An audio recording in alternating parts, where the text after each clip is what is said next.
Well, welcome everyone to our first edition of Getting Ready for SoNA's opening concert. And I am excited to welcome our music director, Paul Haas. I am Sarah Pearson. I am the assistant conductor. Welcome, Paul. Thank you. It's really great that you're doing this. I'm really excited to be able to share whatever we can with the audience to make it a more fun, inclusive, engaging, and full experience. Exactly. We want them to just like totally be excited about coming and feel like they already know the composers and the musicians before they arrive, just have that connection. Excellent. So we wanted to kind of have like some personal one-on-one questions to kind of get inside your head, where you're thinking about with this program. So I'm just gonna fire off some questions and you can answer, and we'll just kind of do back and forth on these if you don't mind. That's great. Yeah, All shoot. right. All right. So first up, what first got you into music, conducting, performing? Yeah, different questions. What got me into, well, I started on violin, and the story goes that I basically went to my sister's violin lesson when I was in kindergarten, and apparently I would not shut up until they gave me violin lessons. So anyway, I started violin in kindergarten, and then, you know, I did I played a whole bunch of instruments through elementary and high school. Even got into jazz, played piano in the jazz band, jazz percussion. I was lead singer in rock bands, all kinds of stuff. But conducting bit me in college. And I took a conducting class my freshman year, and it turned out that everything that I was good at, having a good ear, knowing music history, music theory, the repertoire, all of that is what I needed to be a good conductor. And so I decided to give it a go. And of course, knowing me, I started my own orchestra. So that was sort of the beginning of it all. And I quickly fell in love with the whole process and with making music from that vantage point. And I guess the rest is history. And you also compose. I didn't put that in there as well, but you compose as well, right? Yeah, I started composing and arranging when I was in high school. So it's been a long journey. That's awesome. How would you describe the music that you typically create? Uh, it's usually for a specific venue. So I call it site specific composing. So I've written music for cathedrals, for 80-foot tall towers in the middle of crazy landscapes, for the Park Avenue Armory, all sorts of venues, even the School of Architecture and Design at the University of Arkansas. So it's usually for a place. My music can be fast and exciting or slow and meditative. It really depends on what I'm going for, but it is. I don't know. I believe it does sound like me. No, that's awesome because I think you have to be the best you that you can be in anything. So what is your creative process like? Like, how do you start? Like you're saying you're inspired by stuff. So I'm going somewhere with this, I promise, like to kind of tie into our composers for this concert. But what is your process like? Well, my process, because it's usually site specific, is to go inhabit the space where the music will be performed, right? And so whatever it is, whether it's that crazy 80-foot tall tower or the or Grace Cathedral, I'll go in there and I will make sounds of whatever kind, singing, clicking, clapping, various instruments. Take my computer with me. If I'm lucky, I'll have speakers. Anyway, I make a bunch of sound in there, and then I just sit. I just sit and I am in the space and just wait to get inspired. And so that's the sort of fun beginning stages. And then when the spark hits, it's usually immediate. Like, this is what I should do. Uh, and maybe it's that I need to compose 5 times slower than I thought I was going to have to because of what the acoustic is telling me. There is always a very strong message, and I just go forward with it. And of course, the rest is incredible as well. I mean, it's the actual creation of the music. But yeah, it's a long process usually. It usually takes months and months. Right. I was thinking about our two of the composers on this concert, like Mussorgsky, he was inspired by the art from his dear friend that passed away, right? You know, to create pictures at exhibition, and even our composer for Go Big or Go Home, similar. Do you think that their process is it sounds like it's very similar to what yours is, that they were inspired by stuff? Yeah, I mean, I think generally speaking, and this is probably true for artists generally, Mhm. whatever medium they create in. But yeah, uh, there's usually a spark of some kind, and you know, I can't speak to exactly what sparked Jessica Right. in Go Big or Go Home, but I can guess. I mean, the piece is pretty clear. It's clearly a romp, right? A lot of fun. And so, yeah, I mean, I think it's probably fair to say that most artists have an inspiration of one kind or another, right? There are probably not a lot of great composers who just sit down and write without inspiration. You know, and maybe the inspiration came months earlier. I don't know. I mean, it'd be hard to say that, you know, just because Mozart could sit down and, I was you know, thinking have a conversation with someone else while he's writing the notes on the page doesn't mean that he wasn't originally inspired. And then that thought crystallized inside of him. And then he was just kind of writing it down later while he was sipping tea and, you know, that, or he was talking thinking to about a friends. soprano he didn't like and writing really big leaps for her head to bobble. Right. That's awesome. So how do you know Jessica? I think we had past conversation, you mentioned that you knew Jessica. And do you want to speak to that a little bit? Yeah, sure. No, I was lucky enough in an earlier incarnation. I led the ensemble. It's called Symfo in New York and wherever we were commissioned to perform. And so in one of those first concerts, I think it was probably Traces, which was 2009 or eight. I think it's eight. Anyway, it doesn't matter. She played in the ensemble. She played in Symfo, and we kind of hit it off. She played principal viola, and clearly there was something different about her. I mean, she was clearly very very talented and unusual. And she kept on playing with Symfo through the years. She played in the Armory concert as well as others, and then there she was, sort of this famous person, and you know, getting really great reviews on her music. And then, yeah, this was the first piece I heard of hers in a recording, and the Go Big or Go Home. And it's like nothing else out there. It is just like 150% high octane fun. Yeah, lots of Uh, energy, right? And yeah, I mean, and so many different styles in, you know, the space of 3 minutes, not even 2 minutes. It's an incredible piece. Anyway, so it inspired me to want to perform it and anything else I could of Jessica's. And so actually I got a dry run at this. Not dry, it was actually a fantastic performance. With this piece, Go Big or Go Home, I performed it with the Young Artists Orchestra at Tanglewood this summer, oh, what and she came out and she led a session with the violists of the orchestra, teaching them how to improvise. Because she's a great improviser, and she loops herself on the viola. She's just a wonderful performer. Anyway, so she came out, she coached the kids, she was there for the rehearsals, and I mean, it was crazy.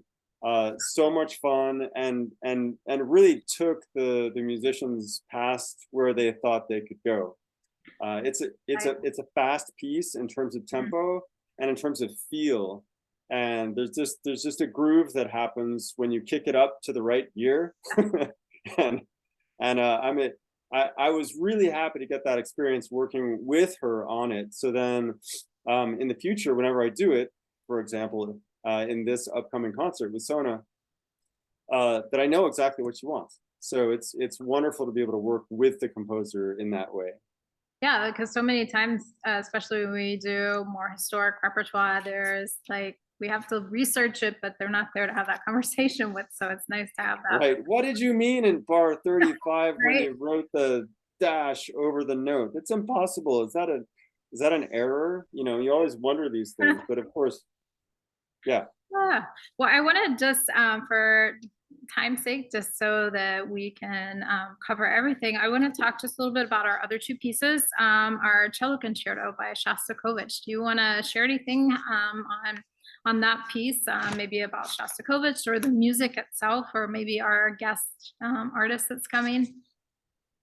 Yeah, sure. I mean, I would just say to start out with, I always take a step back when I'm going to compose when I'm excuse me when I'm going to conduct something, and in this case, taking a step back, just historically speaking, I usually want to look at where that composer was at that moment, and he, Stalin was uh, the leader of the USSR I mean, for a long time throughout uh, the 30s and 40s, and then in the 50s, as Stalin disappeared from the scene, uh,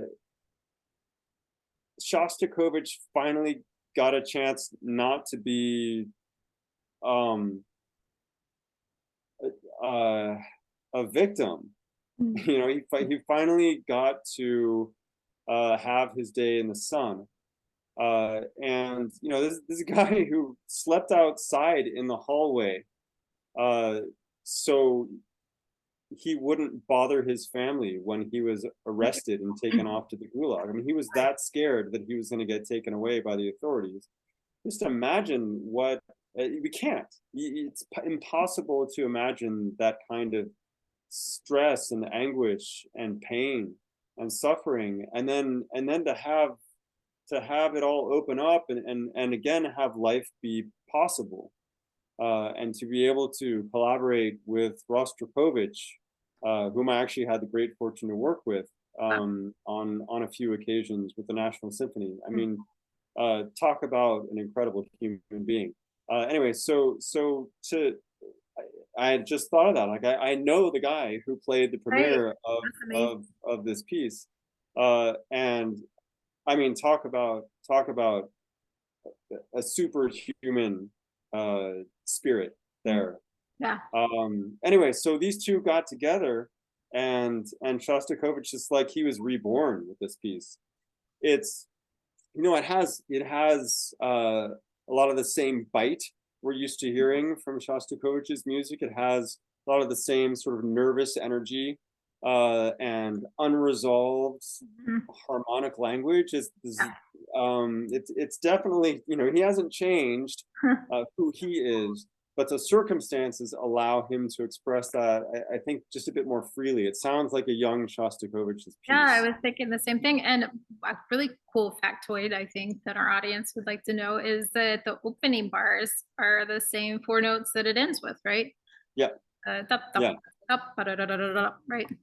Yeah, so it's really a fun Mm. work. It's also, you know, a lot of concerti uh, are split into movements, and this one is split Mhm. into movements as well. But they run one into the next, and an entire movement is just what we would consider the cadenza. So Mhm. it's just the cellist playing, and so just go into it knowing that it isn't your typical concerto. Well, you know, one movement and silence, except for, you know, the person or two forget that they're not supposed to clap. It's not like that at all. There's no breaks. It's just this sort of through composed work, and it's a journey. It really is.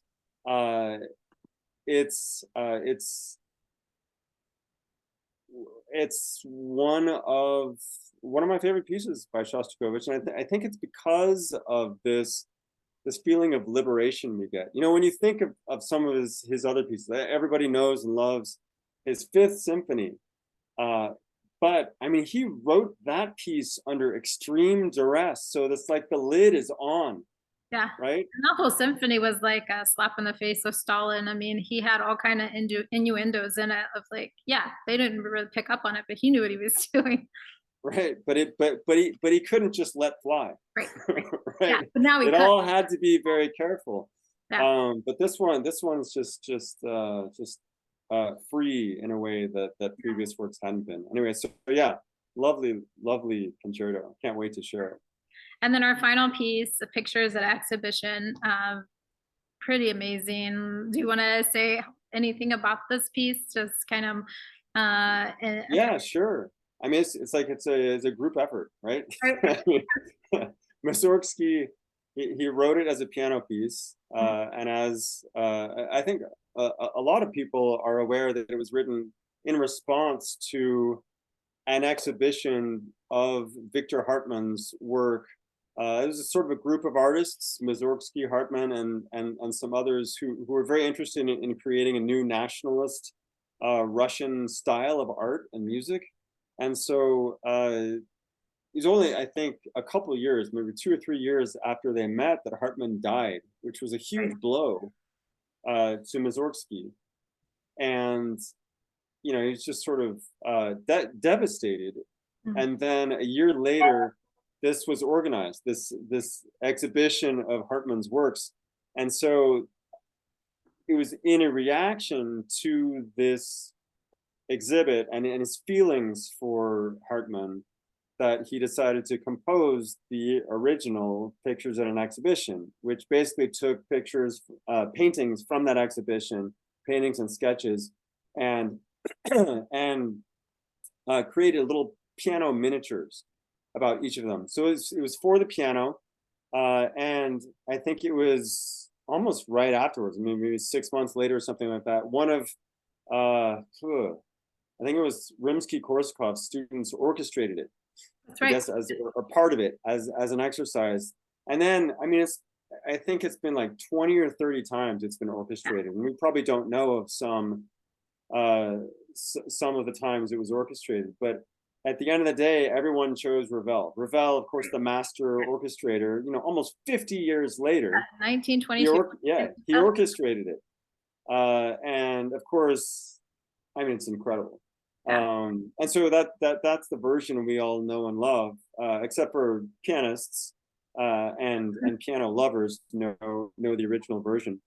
But I guess the other thing is to tie into what's going on now in the world is the Great Gate of Kiev. Right. You know, Kiev in Ukraine. Of course, given world events, you know, we're all very in need of healing, right?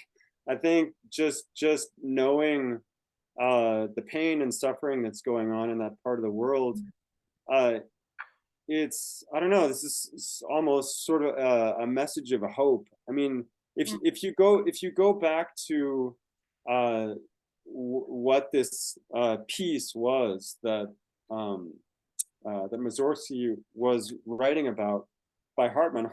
This was he was applying. There was a commission to write to create a great gate for Kiev, and famous architects and artists were invited to apply essentially, and this was Hartmann's application piece, I guess. But it's incredible. You can imagine what Kiev might have looked like had they actually gone through with this. But do you know if he won the competition? I don't even know that. I seem to recall that he did, but they never built it. Because I was researching it and I never found that information out, but I probably just didn't dig far enough. But I was curious about that part actually. Yeah. Anyway, so just just a hope for what might be Yeah. still to come in Ukraine. It's just something I have in the back of my mind as I approach this piece. Yeah.